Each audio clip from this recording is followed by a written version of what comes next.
एक दिन एक विशाल मक्के के खेत में एक टूनी चिड़िया ने अपना एक घोंसला बना रखा था। उसके घोंसले में उसके 2 बच्चे भी थे।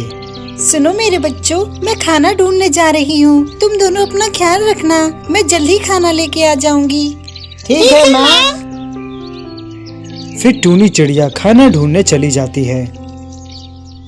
तभी एक किसान आता है। वह अपने मक्के के खेत को देखकर बोलता है, अरे वाह वाह, मेरे मक्के तो पक चुके हैं, अब इनको काटने का समय आ गया है। ठीक है, मैं कल ही मजदूरों को अपनी फसल काटने के लिए बोलूँगा। किसान की यह बात टूनी के दोनों बच्चे सुन लेते हैं और घबरा जाते हैं। फिर कुछ ही देर में टूनी चिड़िया वापस आ जाती है।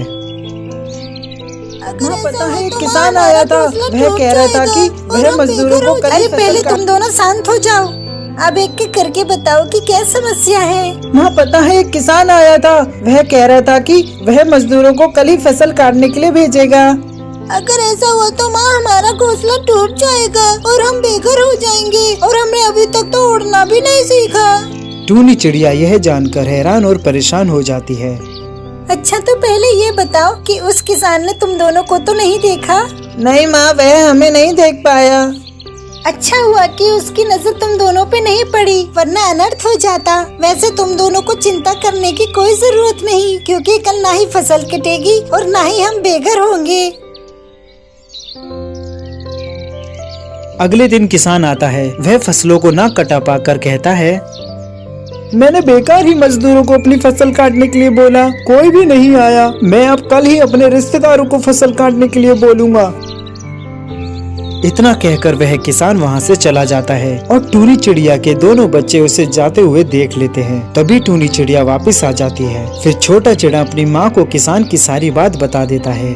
माँ आज फिर से किसान आया था और फसलों को ना कटा पाकर कह रहा था कि वह कल ही अपने रिश्तेदारों को फसल काटने के लिए भेजेगा।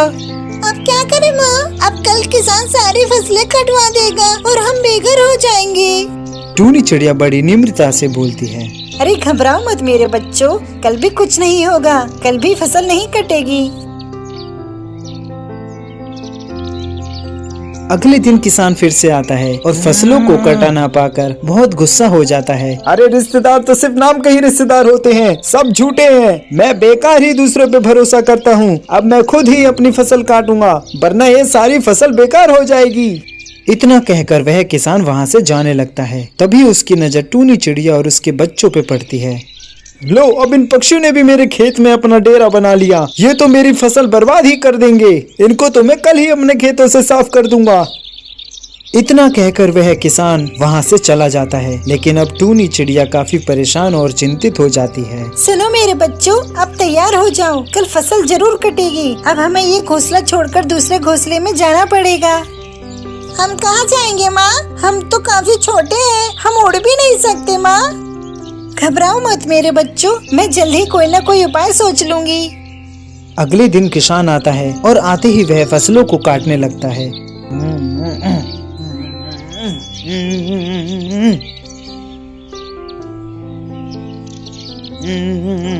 कुछ ही घंटे में वह खेत की आधी फसल काट देता है।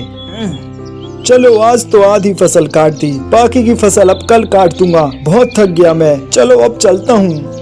फिर किसान वहाँ से चला जाता है। फिर छोटा चिड़ा अपनी माँ से पूछता है, माँ आपको कैसे पता कि आज ही किसान अपनी फसल काटेगा?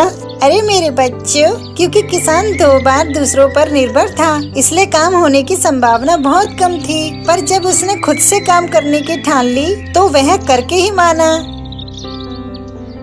इस कहानी से हमें यह सीख मिलती है कि हमें अपने काम के लिए दूसरों पर निर्भर नहीं रहना चाहिए, बल्कि उस काम को हमें खुद निपटाना चाहिए।